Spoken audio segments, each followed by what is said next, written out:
Aku nggak kuat nanjak ya? Tuh kan turun lagi.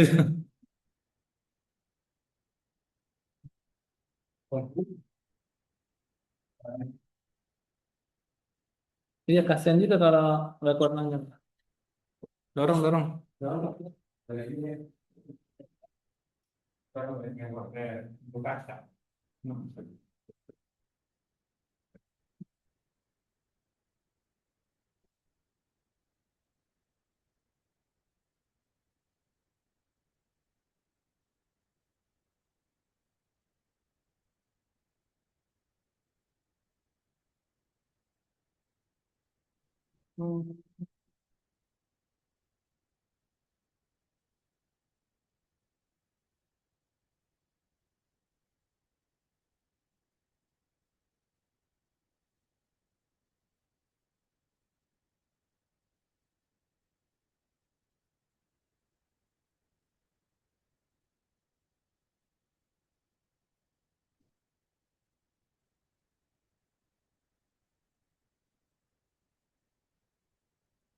Ya, kita akan lanjut ke buku.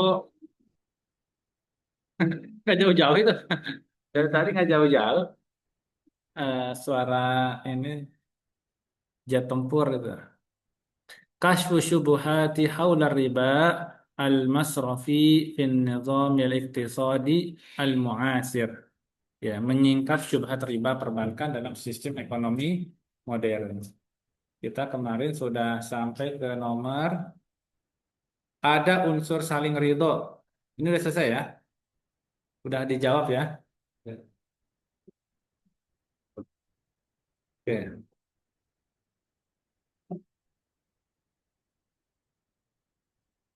Yang berlipat ganda udah belum? Berlipat ganda. Bunga bank diperbolehkan jika tidak berlipat ganda sudah ya. Terus yang kedua, jadi walaupun dia tidak berlipat ganda, tetap berlaku hukum riba karena keumuman alif lam tadi pada kata-kata al riba. Ya. Terus yang kedua, bunga bank diperbolehkan berdasarkan hadis Nabi, yaitu Nabi pernah melebihkan pengembalian. Ini pun sudah kita bantah, ya. Ya, walaupun Nabi pernah ada hadis Nabi inna hiya rakum ahsanukum kodoan, ya, bahwa yang terbaik di antara kalian adalah yang paling baik dalam pengembalian atau membayar hutangnya. Kita tidak membantah hadis Nabi, hanya saja hadis Nabi ini ada pada konteksnya. Konteksnya apa saat itu? Ada yang masih ingat? Bahwa Nabi itu minjem onta berbentuk daging onta atau berbentuk ontanya berbentuk hewan. Ontanya kan?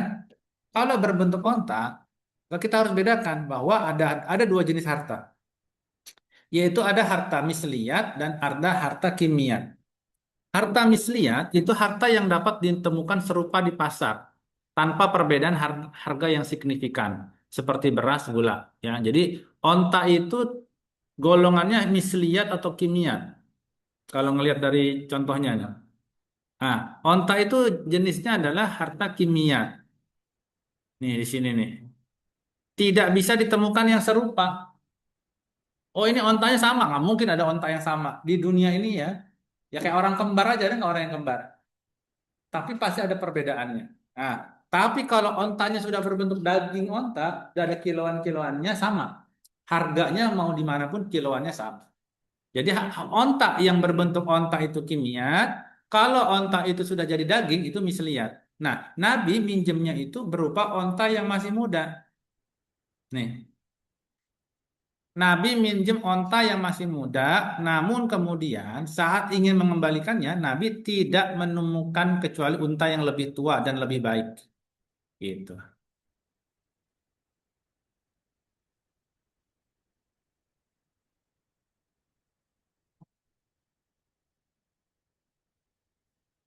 Nah, ini kan berarti dengan adanya hadis Nabi ini boleh tuh pengembalian dilebihkan. Gitu. Nah, sekarang uang. Uang itu masuknya kimiat atau misliat? Uang itu misliat. Misliat ya. Karena apa? Karena ada nominalnya, ada angkanya, jelas. Ya kan? Maka ya Nabi itu minjemnya pakai kimiat, ya kan? Kalau kimia, kita wajib ngulangin dengan cara yang lebih baik. Ya, kita minjem misalnya minjem onta atau minjem kuda, dulu minjemnya masih kudanya masih kecil. Nah, maka kita kembalikan dengan ahsan hukum kodoan dengan pinjaman yang lebih baik. Tapi kalau misalnya kita menggunakan hartanya harta misliat, ya, berupa uang, maka harus mengembalikan yang semisal. Artinya kalau minjem 100 juta, ya udah mulangin 100 juta. Minjem daging onta 100 kilo, ya mulangin daging onta aja 100 kilo. Tuh. Paham di sini ya. Jadi eh, tidak bisa menggunakan hadis ini ya untuk membenarkan bunga bank. Itu tidak bisa. Karena ada perbedaan ya eh, harta yang digunakan ketika Nabi mengembalikan onta itu harta kimia ya. Sementara kalau hari ini kita minjem uang di bank, itu uang itu ada nominalnya, ada nilai serinya. Itu adalah harta misliat. Oke, ini udah selesai. Kita lanjut ke yang ketiga. Bunga bank diperbolehkan karena kondisi darurat, ya. Jadi kondisi darurat itu apakah betul, ya? Kita misalnya ad-darurah tabihu al-mahzurat, ya. Keadaan darurat dapat membolehkan yang dilarang. Betul. Misalnya, ya, Raffi lagi di hutan sendirian, tidak punya makanan apapun kecuali babi lewat. Kira-kira gimana? Boleh nggak makan babi? Mas Agus, Mas Agus ya namanya, ya? Mas Joko. Boleh nggak makan babi di hutan yang tidak ada sama sekali makanan kecuali daging babi? Boleh. Tapi sebatas apa? Ya udah sebatas mengenyangkan doang. Nggak boleh ini enak nih. Nyari kecap dulu lah. Oh digulai dulu lah. Dipanggang dulu lah. Nah, selebihnya itu tetap haram. Kayak kita bacakan dalilnya. Al-Quran surat Al-Baqarah ayat 173. Silakan Mas Rafi dibacakan. Mbak Miftah terjemahnya. Bismillahirrahmanirrahim. A'udzubillah.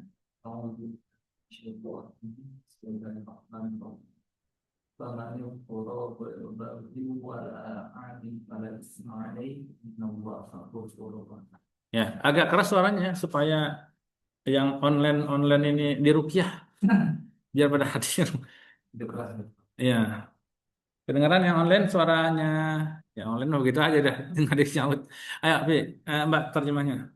Siap. Melanggar dan tidak melampaui batas, maka tidak ada dosa baginya. Sesungguhnya Allah Maha Pengampun lagi Maha Penyayang. Nah, jadi kalau sudah darurat, ya, selama tidak melampaui batas itu kata-katanya. Wala adin fala isma alaihi innallaha ghafurur rahim. Allah Maha Pengampun, Allah Maha Penyayang. Jadi ada kaidah usul fikih ad-daruratu tabihul mahzurat. Keadaan darurat membolehkan hal-hal yang dilarang.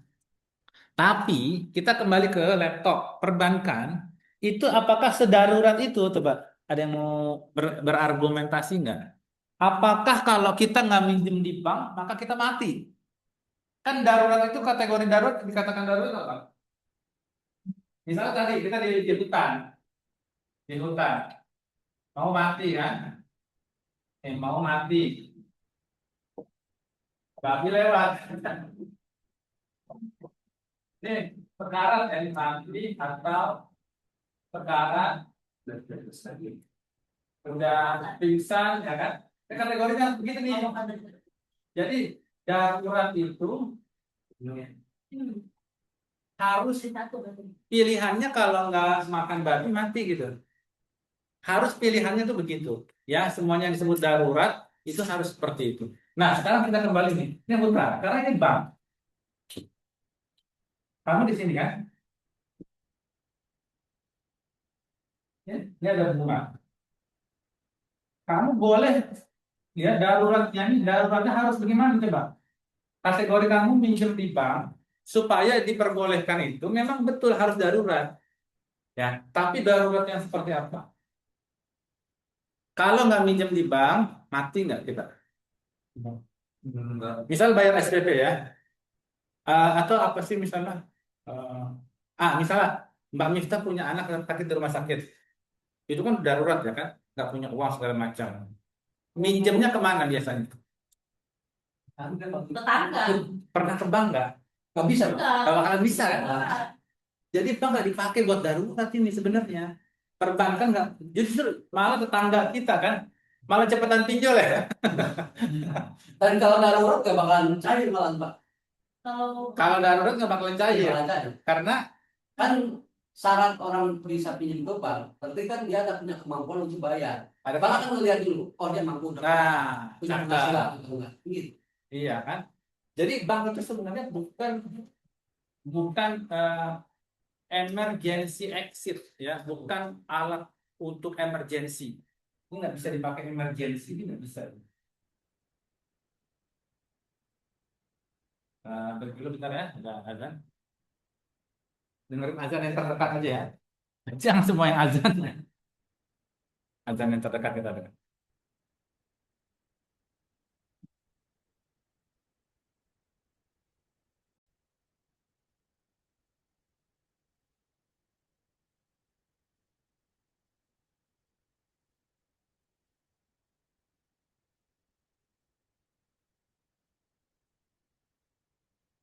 Ah,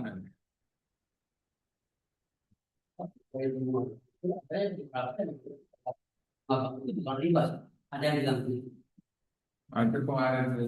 ada yang bilang bunga bank bukan? Riba. Ya banyak. Karena riba zaman dulu itu Kemarin kayak gitu soalnya Pak. Kemarin dibahas. Nggak apa-apa, nggak apa-apa, nggak apa-apa. Lanjut. zaman dulu itu Kita sudah dikatakan Ya. riba karena justru dari penguasa dikasih ke orang yang memang nggak punya, tapi dengan kelebihan yang mencekik gitu. Makanya itu dikatakan riba. Sedangkan bunga ini itu Nggak mencekik. sudah dikaji oleh pemerintah besarannya berapa, dan juga ini bunga ini bukan hanya untuk keuntungan perusahaan, tapi juga untuk menggaji karyawan-karyawan. Oke, itu masuk ke yang berapa tuh? Ini semua argumentasi yang mendukung bunga bank. Yang pertama, suku bunga bank nol, maka bank tidak punya biaya operasional kalau begitu. Tadi ya, kalau suku bunga dinolkan, siapa yang akan biayai biaya operasional bank? Gitu. Dari yang pertama aja udah langsung ini nih. Oke, ini gue ini. Oh, kalau ini dihalalkan, Pak, saya mau minjem lagi gitu kan. Yang kedua tidak berlipat ganda. Kalau di bank nggak ada yang berlipat ganda. Paling 5% paling banter. Kita minjem 100 juta, ya, mulangin cuma 5 juta, 105 juta. 10% kan 110 juta. Kalau 5% berarti 105 juta doang mulangin ya. Nah, tidak ada bank yang begitu berlipat ganda. Ini udah kita bahas juga di pertemuan sebelumnya. Nah, yang ketiga pengembalian kebajikan. Bahwa ya kayak tadi Nabi Shallallahu Alaihi Wasallam mengembalikan pengembalian yang berlebih. Ternyata setelah kita bedah, itu hadis tidak berhubungan dengan harta misliat, tapi harta kimia. Bahwa onta itu memang nggak akan kita pernah temukan dua hal yang sama. Nabi minjem ontanya masih zaman onta masih muda, maka ketika Nabi memulangkan, dia cari onta muda nggak ketemu, dia cari onta yang tua, yang lebih baik, lebih mahal.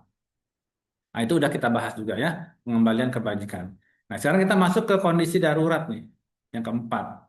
Nanti ada bunga bank diperbolehkan karena termasuk pinjaman produktif. Jadi ada ini Pak, berurutan ini. Nanti Bapak masuk ke yang ini kita kemarin kelewat ke 7 dulu kemarin. Adanya unsur saling ridho. Udah kita jawab juga kemarin kan? Kita masih ingat. Saya kasih analogi misalnya apa kemarin? Yang saling ridho itu PSK, Mas. Ini ya, ingat ya. itu itu PSK itu dengan germonya kurang kurang kurang ridho bagaimana itu ya kan? Yang lagi sakit jangan diomong, tak keselak. Itu kurang ridho gimana tuh antara PSK dengan germonya kan? Ini kita nggak bicara surga dan neraka, nggak. Ini lagi praktik ini aja. Kalau urusan surga, bahkan ya seorang PSK saja ada yang masuk surga itu gara-gara ngasih minum anjing ya kan? Ini nggak kita bicara surga dan neraka, tapi kita bicara tentang fikihnya dulu ini. Jadi kalau saling ridho, ya PSK dengan ini saja itu saling ridho sekali. Ya, maka untuk saling ridho itu bukan menjadi dalil, ya diperbolehkannya bunga bank, ya kan? Mbak Miftah setuju mulangin 1 juta, padahal minjem cuma 500.000. Dia ridho kok, ya nggak semua ridho serius. Dia pasti terpaksa itu kan. Orang minjem itu pasti terpaksa gitu. Nah, ada unsur saling ridho tidak bisa jadi dalil. Ada unsur manfaat. Ya. Oke, ini banyak sekali nih. Ada 17, kita satu-satu dulu ya. Saya bacakan saja ada unsur manfaat juga sama. Zaman Nabi belum ada bank. Yang ke-10, bank hari ini tuh semua dikuasai oleh negara. Maka kalau kita bayar bunga bank, sesungguhnya kita sedang membiayai proyek-proyek mercusuar sebenarnya. Bisa dibenarkan itu karena pasti nanti keuntungan dari bank pemerintah itu dibayar untuk yang namanya bikin jembatan. Oh, boleh dong kalau begitu. Apa jawabannya? Nah, nanti ini masih ini baru eh, setidaknya saya rangkum dari 17 para ulama yang membolehkan bunga bank Pak Aput. Coba Pak Aput baca kira-kira Pak Aput yang mana dulu nih. Biar nanti Pak Aput argumentasinya kuat ya. Dari atau mau dipoto dulu silakan. Ya, mudah-mudahan sampai kita ke PTS ke UAS mau lewat dulu tank Apache.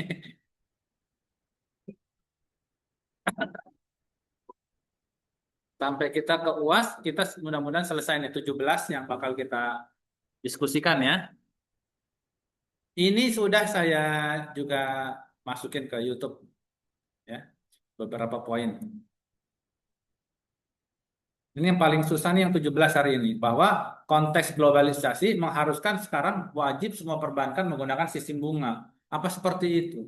Ternyata setelah saya searching, negara-negara maju di Norwegia, negara maju di Jepang yang agamanya Shinto, itu sudah menerapkan yang namanya zero interest rate.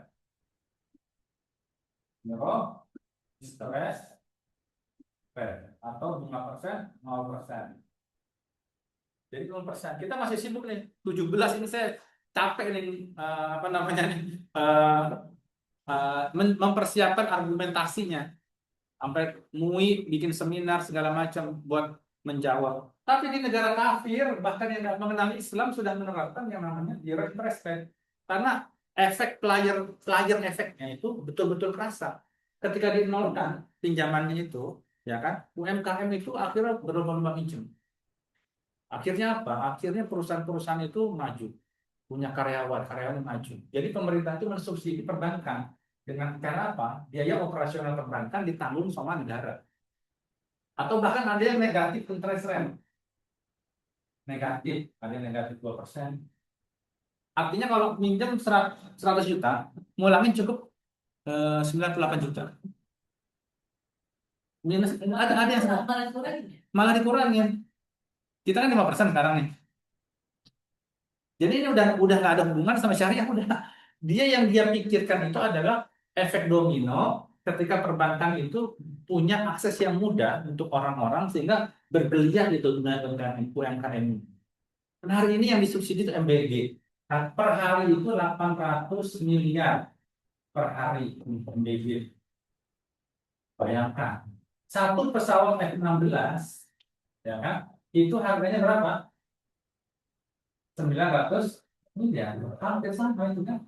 Berarti kalau sebulan kita bisa punya 30 F-16. Hari ini Indonesia punya 33 F-16. Ya. Sampai setua ini cuma punya segini. Bayangkan kalau MBG ini kita alihkan ke sini. Atau MBG kita alihkan ke perbankan.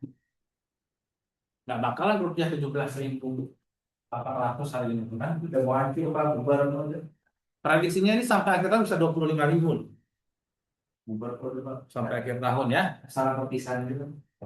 Iya, ini kan dia bagus, ideologinya bagus ya, keinginannya bagus, tapi penerapan ini harus hati-hati.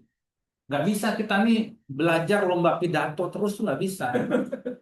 Ya, harus orang-orang yang paham bahwa kalau kita ke MBG, yang makan cuma siapa? Anaknya doang kan? Tapi kalau yang disubsidi ini perbankan, punya akses permodalan, bapaknya kerja, bapaknya punya usaha, ya kan semuanya makan. Bahkan bisa memberikan jutaan ya lapangan pekerjaan. Nah gitu. Jadi kalau MBG-nya doang, ya memang betul banyak yang kerja di MBG, tapi ya berhenti akhir di toilet. Kan setelah dikasih makan berakhir kemana? Toilet. Itu yang disebut dengan bakar uang.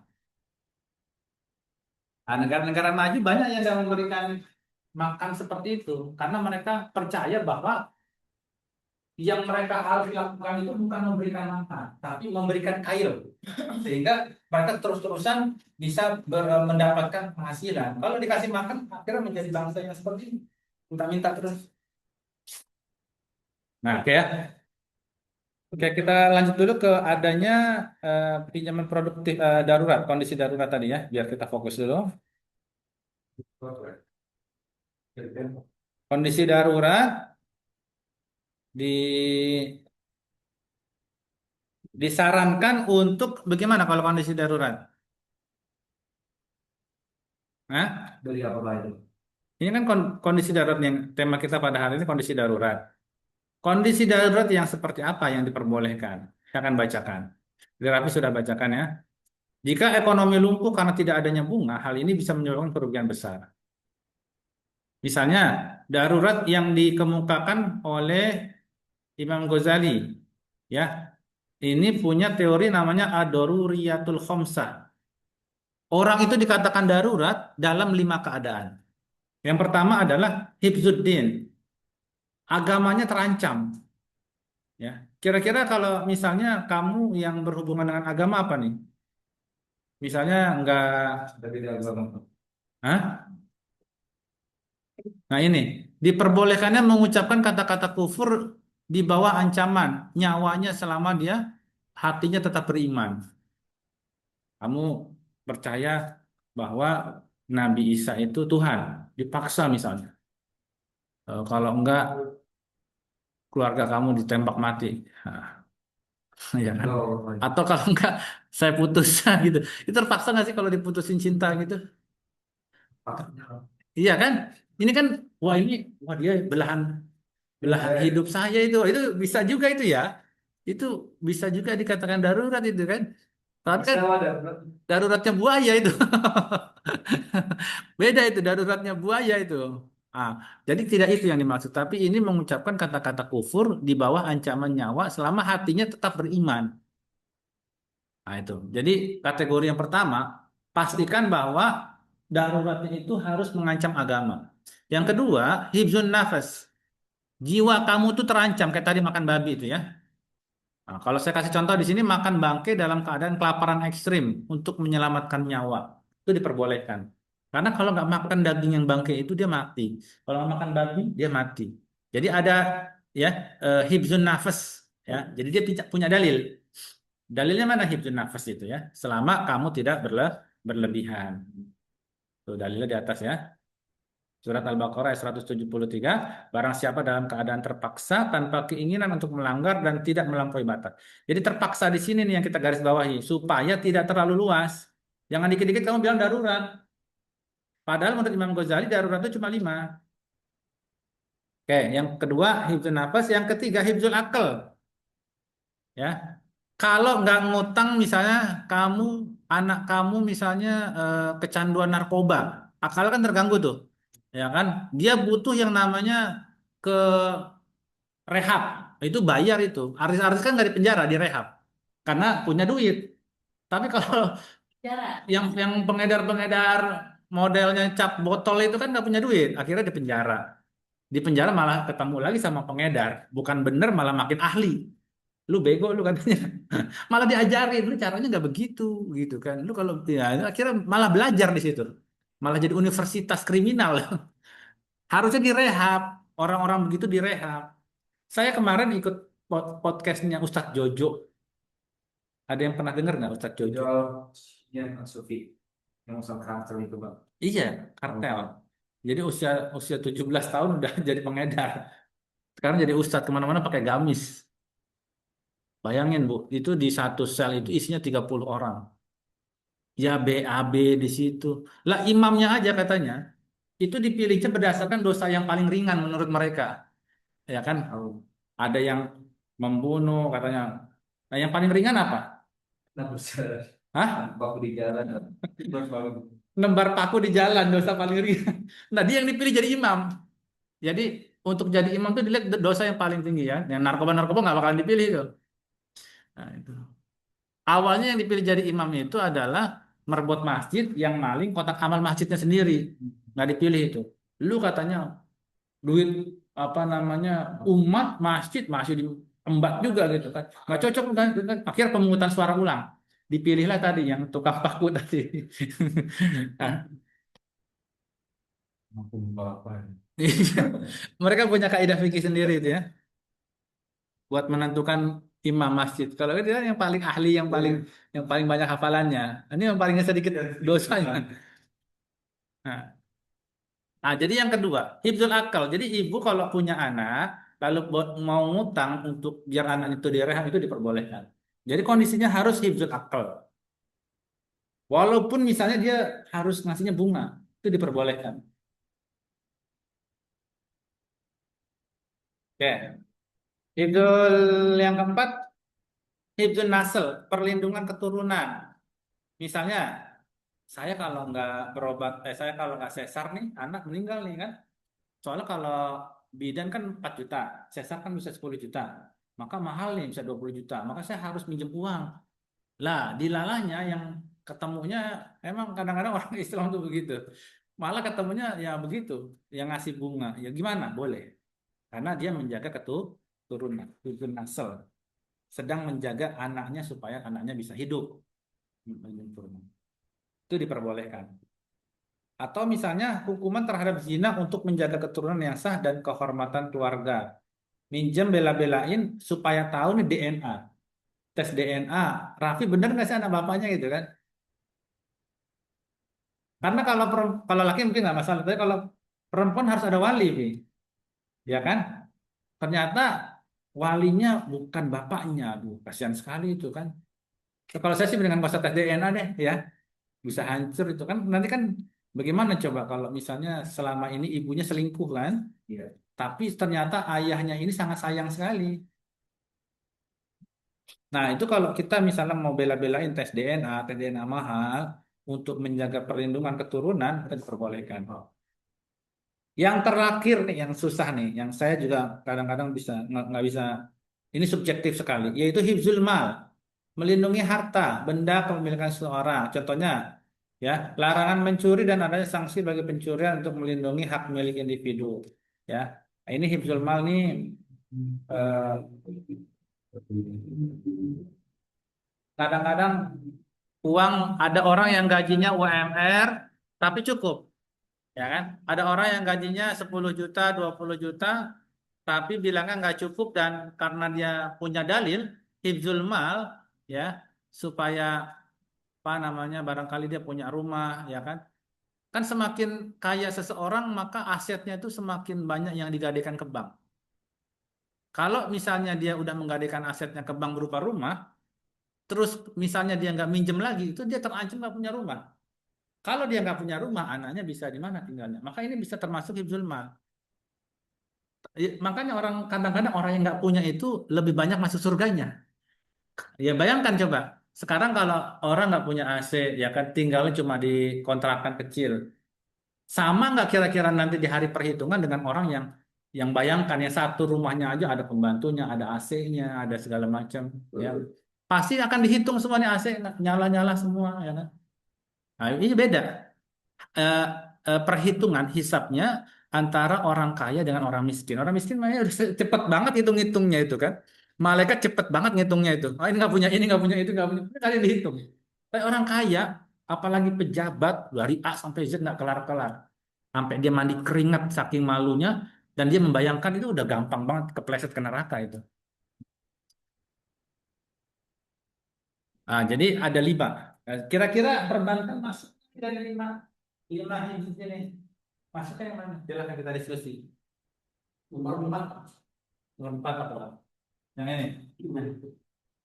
Punya kasus, punya cerita. Ya, dulu saya kan bapak saya kan PNS Pak. Ah, Dulu tahun 80-an, 90-an itu gajinya 400.000. tahun?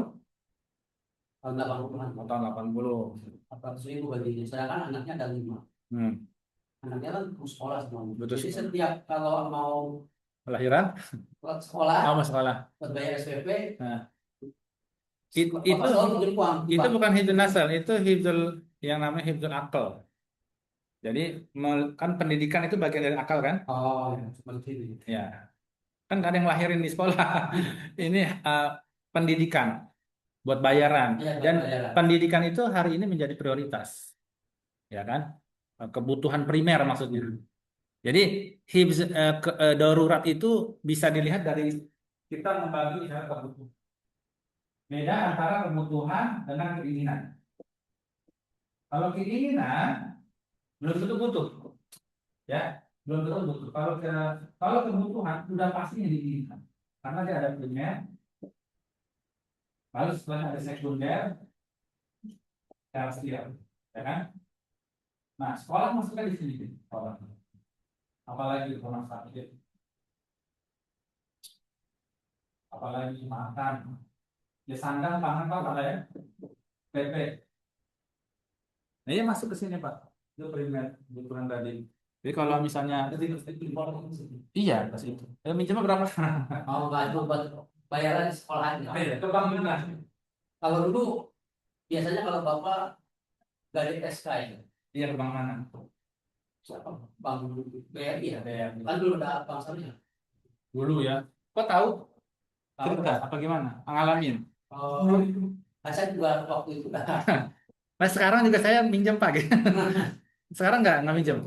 udah almarhum Pak. Nggak, maksudnya Bapak. Oh, Oh, nggak minjem ke bank. Kenapa gitu?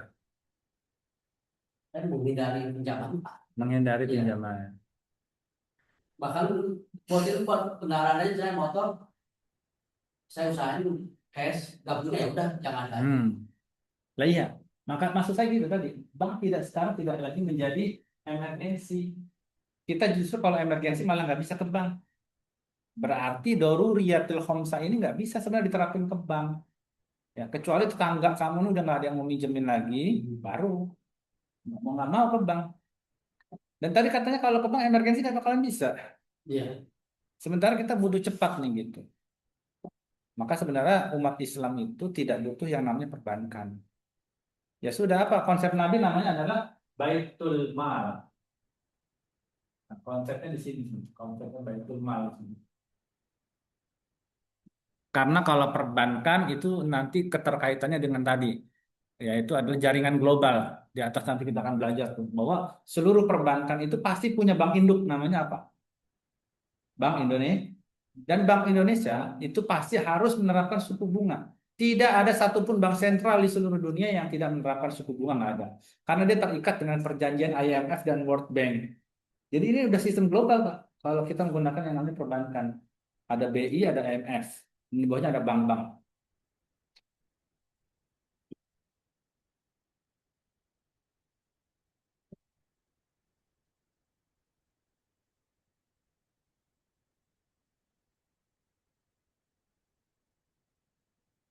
Sampai jam 4 ya. Sampai jam berapa? Jam 4. Jam 4 ya? Oke. Lebih cepat, lebih baik. Kepala udah ada? Di mana? Masih di kelas. Oh, di kelas. Oke, kita lihat di sini ancamannya untuk pemakan riba.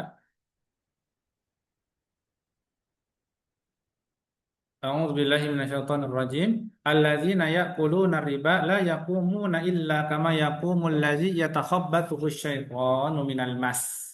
Dzalika bi annahum qalu innamal bai'u mislur riba wa ahallallahu al-bai'a wa harrama riba. فمن جاءه موعظة من ربه فانتهى فله ما سلف وأمره إلى الله ومن عاد فأولئك أصحاب النار هم فيها خالدون. Orang-orang yang makan riba tidak dapat berdiri melainkan seperti berdirinya orang yang kemasukan setan lantaran tekanan penyakit gila. Keadaan mereka yang demikian itu adalah karena mereka berkata, sesungguhnya jual beli itu sama dengan riba. Jadi mereka menganggap apa yang dilakukan oleh perbankan hari ini itu ya jual beli. Ya, misalnya transaksi-transaksi bunga itu dianggapnya ya ini jual beli. Padahal Allah telah menghalalkan jual beli dan mengharamkan riba. Orang-orang yang telah sampai kepadanya larangan dari Allah, lalu terus berhenti dari mengambil riba, maka baginya apa yang telah diambilnya dulu sebelum datang larangan. Ya, jadi Allah akan memberikan pahala tuh. Padahal dulu dia selalu mengambil riba, tapi hari ini berhenti. Ya, kayak Bapak Aput dulu bapaknya pernah ngambil.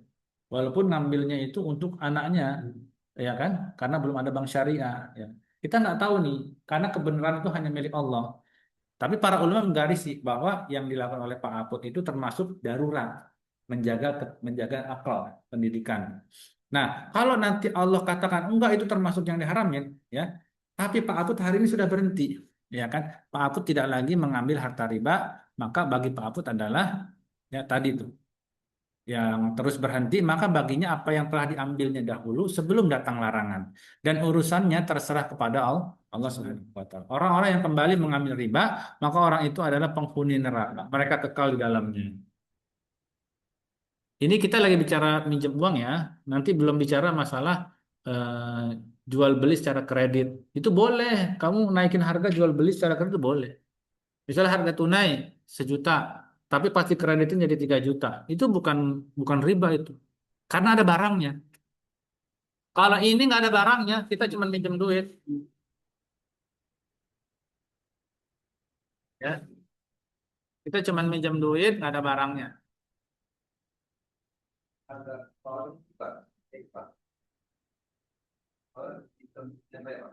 Kan saya ke masalah beda cicilan kan tuh diapin harganya BL kan masuk BL mana BL-nya? hingga maksudnya saya kan yang fasting benefit. Oh sekarang. Oh ya udah, saya masang BL berapa coba? Coba promosiin ke saya, bikin saya tertarik. Harganya berapa Mbak Miftah nanti pengen pakai BL? Nggak ada yang tertarik, kamu nggak masarin. Coba. Eh, sifatnya bisa kredit lagi kan? Oh itu hebat itu. Coba gimana? Bukan kredit sih Pak, kayak sistem cicilan. Cicilan. Cicilannya tanpa bank apapun, jadi kirim per bulannya ke kita gitu. Contoh realnya harga yang murah berapa?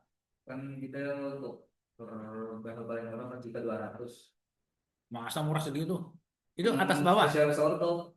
Oh itu dokternya dokter spesialis. Atas Kalau- bawah. Pakainya kawan. Iya. Kan nggak ada yang bahannya sekarang ini. Apa Mbak yang transparan? Itu sama aja pakai ini juga. Tapi nggak kelihatan kawatnya. 16 juta. Nah, Nah, untuk yang paling murah kan 4.200, tapi kalau misalkan atas bawah ya? itu cash, kalau misalkan dicicil itu bisa sampai 4.600.000 sampai dengan juta. Ya nggak apa-apa. Yang penting kan jelas itu kan. Cicilannya. Iya. Nggak masalah. Itu bukan riba. Ini riba itu nggak ada uangnya. Nggak ada uang, nggak ada barangnya. Saya minjem 1 juta, ngulangin 2 juta. Ada barangnya nggak? Ini ada barangnya. Apa barangnya? Kawat tadi, kawat gigi kan. Harga cash 1 juta, ya kan? Nanti di brosur lagi kalau misalnya dia nyicil, kredit berarti kan, itu 2 juta. Lain harga. Beda. Itu berkoma kan. Soalnya kan kalau Bapak kan bilang binti, kan nggak ada barangnya. Nanti orang akan berarti kalau gitu kredit mobil boleh dong. Iya, Kan kredit mobil juga kena bunga, Pak. iya kan itu bunga itu cuma perhitungan, persentase, persentase keuntungan. Ya, jadi terserah mau menamakan apa. Kalau di Indonesia namanya bunga, di luar negeri namanya istifadah manfaat. Selama dia tidak ada objek barangnya, ya itu riba. Kita nggak, Boleh gitu Pak. itu nggak boleh, karena nggak ada objek barang. Kalau kayak kredit mobil, motor dan lain-lain. Lah iya, sekarang kalau kredit mobil, ya kan, saya mau kredit mobil, ada mobilnya nggak? Yang sekarang salah itu kan kita transfer uang bukan ke orang yang punya mobil, kemana? Pemilik itu yang salah di situnya. Iya, karena kita akhirnya minjem uang. Harusnya kan beli barang, walaupun barang harganya dinaikin langsung ke owner.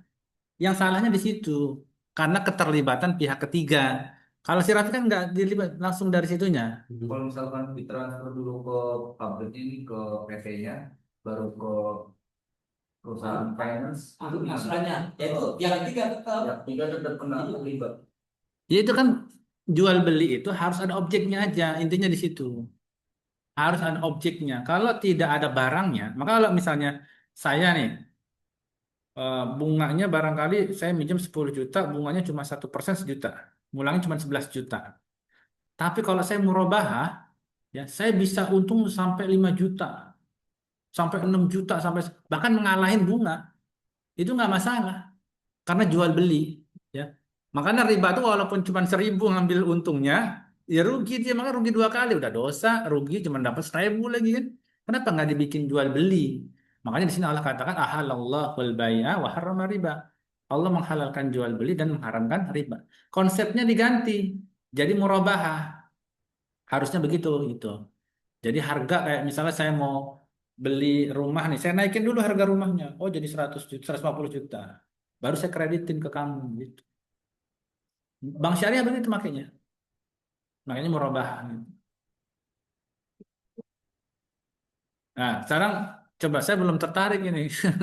Masalah gigi behel ini gimana ini? Kalau yang berarti nggak usah. Ini marketing model apa ini? Nah, ini kamu berarti Daging banget saya. tapi marketing. Marketing tapi. Semuanya dikerjain Pak. Enggak, maksudnya di di behel itu marketing.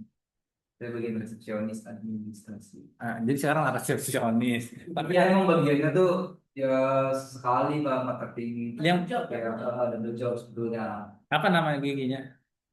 Klinik 2003. Dentisnya namanya 2003. 2003. Ya, ya. Ya, saya senang sama anak-anak yang di marketing. Orang cepat karir itu di marketing loh. Ada yang cepat duit. Iya, Tapi itu bertahan. iya. Nah, ya dia orang office itu cuma di depan, nggak disukai orang office. Kenapa? Kan dia harus digaji setiap bulan. Dia marah operasional besar di office. Nah, kalau marketing ngasilin duit, ngasilin laba. Makanya marketing nggak ada yang di situ, nggak ada yang di kantor, dia keliling. Saya dulu di marketing lama di Muamalat, yang bagian yang fundingnya, ada bagian funding, bagian financing kan, ngasih pembiayaan itu bagian financing, saya funding. Jadi saya masuk ke sekolahan. Saya nggak main tuh satu-satu begini, saya langsung kepala sekolahnya. Kepala sekolahnya oke, satu sekolah oke kan, dia buka rekening di Muamalat. Saya loncat-loncat, saya di Muamalat di daerah Cakung. Saya dapat dana 1 M dari LPDB di Jakarta. Nggak boleh sebenarnya, harusnya saya garap itu lingkungan sekitar. Kan saya ngikutin bos saya. Bos saya orangnya loncat-loncat, ya kan. Ya udah saya akhirnya belajarnya banyak dari dia. Itu ngapain kita jadi kayak apa katak dalam tempurung gitu kan. Mati di sini, mau nunggu mati doang. Ini cakung nih, ngapain saya cuma ruko begitu kan. Belakang ada hypermart, ngapain? Udah saya loncat-loncat aja. Tapi akhirnya setelah itu saya dimutasi, dipindah ke Jakarta. Nah, kayak 2 tahun saya akhirnya jadi guru. Kata ibu saya, kamu almarhum ibu saya bilang, "Udah, kamu jangan di bank katanya, kamu jadi guru aja gitu." Ya udah saya ikut guru. Wah, saya senang jadi marketing, megang duit ya, sampai belajar ngitung uang pakai pakai berapa jari nih? 5 jari. Nah, kan ini nggak begini kayak main gaple, nggak main kita. Tapi marketing itu semua saya tanya bos-bos saya itu semuanya dari marketing. Yang kepala cabang, anak cabang, yang Kalimalang sampai ke pusat, Muamalat dulu kan maju ya, sekarang turun. Itu semua dari marketing. Ambil itu kesempatan. Karena orang marketing itu ada pada core bisnisnya. Nyawanya ini kayaknya ini sekolahan nih. Kalau nggak ada marketing, siapa yang mau daftar sekolah di sini? Nggak butuh kepala sekolah hebat, kurikulum hebat buat apa kalau nggak ada siswanya. Core-nya itu di situ, di nyawanya tuh di marketing. Karena suka malu kita marketing. Saya kalau ada marketing yang ngasih saya brosur itu, saya berhenti, saya salim sama dia, salaman. Bang, semangat bang. Kan kan banyak orang melengos doang ya. Saya tahu rasanya canvassing itu saya tahu. Di Uber security saya tahu itu. Saya bayangin, hypermart itu kan nggak boleh ngasih brosur di dalamnya kan. Saya ngasih brosur bank itu saya ngasih. Gitu. Itu kan jadi pas saya pernah uber anjing. Kok bisa anjing? Kamu nawarin ke anjing? Enggak kan kalau marketing ke perumahan-perumahan. Ah, ya, saya kira anjing ngasih brosur. Nggak tahu gue anjing. Gitu ya. Nah, jadi coba yang paling enak itu mulai dari sekarang jadilah marketing untuk produk kita sendiri. Saya belajar banyak itu marketing itu sama orang lain. Lama-lama saya bikin produk saya sendiri aja. Apalagi itu sama produk-produk MLM. Wah, itu yang kaya itu yang puncak segitiganya itu. Coba kita bikin produk sendiri, apalagi sekarang udah ada affiliate. Oh, affiliate itu. Saya ngajar affiliate di semester 2. Gimana Pak affiliate Pak? Itu makelar di dunia gaib istilahnya. Affiliate itu. Nah ini di mana Pak? Kelas mana? Oh, banyak. Makanya semua orang yang ngajar sama saya suruh buat semua akun medsos dia. Ya, TikTok affiliate kan TikTok sekarang minimal 500 ya. 500 ya kalau. Kalau nembak followers bisa affiliate. Ya, itu strategi aja. Tapi minimal di Shopee dulu aja belajarnya ya, Shopee affiliate. Ya, atau nanti di Instagram. Kan cuma Itu gimana? sebenarnya begini, kamu nggak perlu punya sampel produk karena kamu harus dikenal dulu untuk live menggunakan sampel produk. Tapi kamu punya yang hari ini kamu punya aja. Gimana kan? Ini saya punya kacamata, saya beli kan. Tinggal saya kasih linknya aja nih kacamata yang mana. Jadi kita jual apa yang kita miliki dulu. Handphone, semua baju. Sekarang affiliate ini gimana Pak? Saya mau lagi tertarik buat sama affiliate. Syaratnya satu, punya konten. Satu konten, misalnya saya lagi pasarin Le Minerale. Ini bisa jadi 10 10 10 video, 10 konten di saya. Ya, tergantung sudut pandangnya, nanti kita belajar. Ada yang mau menggunakan perbandingan Le Minerale dibandingkan dengan kristalin, lain loh. Lihatin, tinggal setengah. Ya kan? Nah, itu kalau mau dari pakai perbandingan. Ada yang mau nanti angle yang kedua kita ambil dari ininya kandungannya. Jadi dari satu produk saja sebenarnya kita bisa banyak bikin konten. Dari desain. Oh, ini desainnya gitar Spanyol. Iya. Dari satu produk yang kita nggak, nanti kalau kamu udah banyak aktif gitu kan, bahkan kamu dikasih yang namanya sampel Oh yang penting kita buat konten dulu. buat konten dulu. Dan kalau kamu lihat di Shopee itu banyak kok kamu pilihan itu kan, free sample. Banyak itu. Mana sampel-sampel yang free yang datang. Lah kita selama ini beli ya, ternyata dia ngasih free cuma-cuma sampel. TikTok itu Pak. Di ini di Shopee. Mana? Di satu aja, di satu ini dulu mainnya, di satu affiliate Mana pakai Pak? Shopee. Nah, cari itu tinggal akun buka buka akun kamu itu 1 kali 24 jam baru aktif nanti. Daftar Daftar ke Shopee. belum sempat jalan lagi. Nah, kalau mau nanti tentang Shopee tentang affiliate, buka YouTube saya lagi. Saya udah ngajar kemarin. Nah, cari ya di YouTube saya. Mana YouTube saya? Jadi kalau misalkan nanya kayak gitu jawab nih, Bapak merasa terganggu nggak Pak? Ganggu lah. Oh itu nanya kan Pak. Di sini lagi ngajar dia diem giliran di rumah.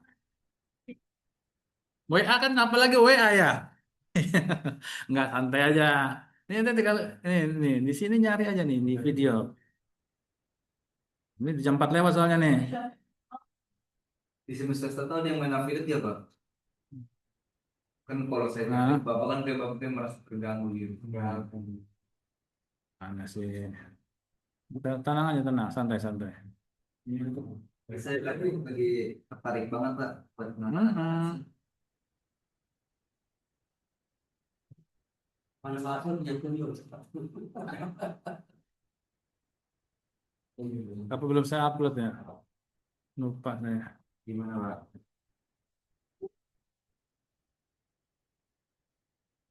Ini masalah halal berharam bunga bang udah selesai belum nih? Halal haram bunga bang? Eh?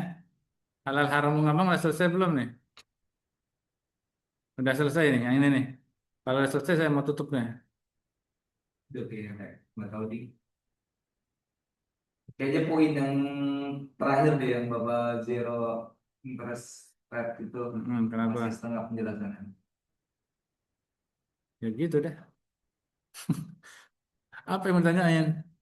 Zero interest kenapa? Itu kan nol bunganya. Nggak ada di Indonesia yang begitu. Poin 17 itu. Berarti yang poin 17 itu Indonesia belum bisa mencakup ya Pak. Maksudnya belum bisa apa sih namanya? Biasanya kalau mata uang yang melemah, ya nanti Mengenai dia soalnya kan supaya masukin duitnya ke bank. Terus? berarti Jepang menerapin itu karena emang suku bunganya itu Ya sudah, kemarin udah buat. udah kuat. Nah, Amerika kan banyak depan. Oh iya, dia mana negara kapitalis ya. Tapi dia pernah zero interest juga loh. Iya. Zamannya Obama itu lebih kena 28 hmm, krisis zero interest. Naik lagi udah bertahun. hmm.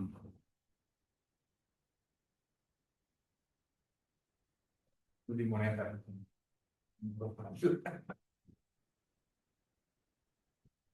Oh, di remove sama YouTube. Tuh, pantesan nggak ketemu tuh. Affiliate tanpa modal, cara cerdas membangun kerajaan. Kenapa di remove sama YouTube ini? Saya baru tahu. Tuh, visibility-nya di remove.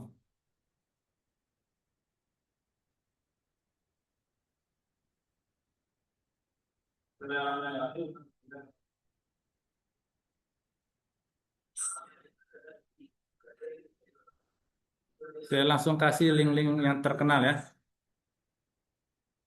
tentang affiliate. Kok di remove sama YouTube ya? Nggak sopan YouTube. Disangkanya ini kali ya. Nggak boleh kali ya. Saya share screen video-video Nggak boleh Pak. YouTube orang ya. Nggak boleh. Nih saya kasih contoh-contohnya ini. Nggak, Karena nggak boleh ya? Mas itu jadi kedeteksi kompas tuh. Iya, ini saya kasih contoh. Sebetulnya AI juga nggak bisa sih Pak. Ada beberapa yang Hmm. AI bisa dimasukin. Ini saya lagi ngasih contoh-contohnya padahal di YouTube. Pak. Interview.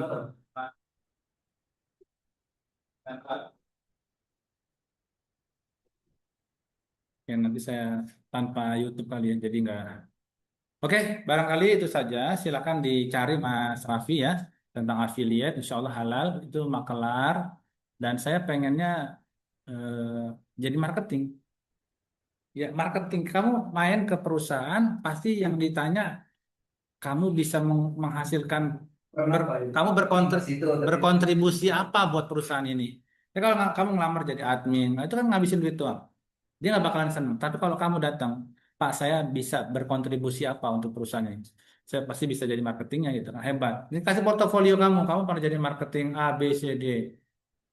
Oh, senang sekali. Yang saya butuhin di sekolah ini kan saya kan kepala sekolah. Yang saya cari kalau ada sales datang, yang saya cari mana ada nggak marketing yang bisa bantu sekolah saya gitu. Rata-rata datang bawa apa? Aplikasi tentang kurikulum, keuangan, biar lebih cepat bikin silabus. Saya nggak perlu begituan. Ada nggak di sini yang kira-kira eh, bisa bantu core bisnis saya, ngasilin banyak siswa ke saya, sehingga kalau siswanya udah banyak, gurunya sejahtera kan? Sehingga bisa bikin kurikulum yang bagus. Kurikulum bagus, segala macam bagus, siswanya nggak ada. Market Kalau Pak itu Pak, nyawa KOL dulu bisa. Nggak, sekolah itu beda dengan kampus. Kalau kampus itu marketingnya bisa dengan online kemana-mana. Enggak ini sama sekolah. Tapi sekolah kan lingkupnya lokal di situ. Nggak mungkin orang jauh itu mau sekolah di situ. Misalnya kayak kamu ini kan kampus online ada yang dari luar negeri ya kan. Bisa pakai online. Tapi kalau sekolah, dia harus terjangkau. Bisa diantar sama orang tua.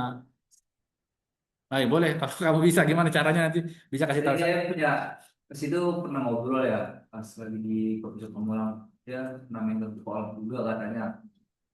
Terus dia kayak megang sosmednya lah, tapi ya orang dalam sih emang Hmm. si ininya orang sosmednya tuh Hmm. saudara saudara dari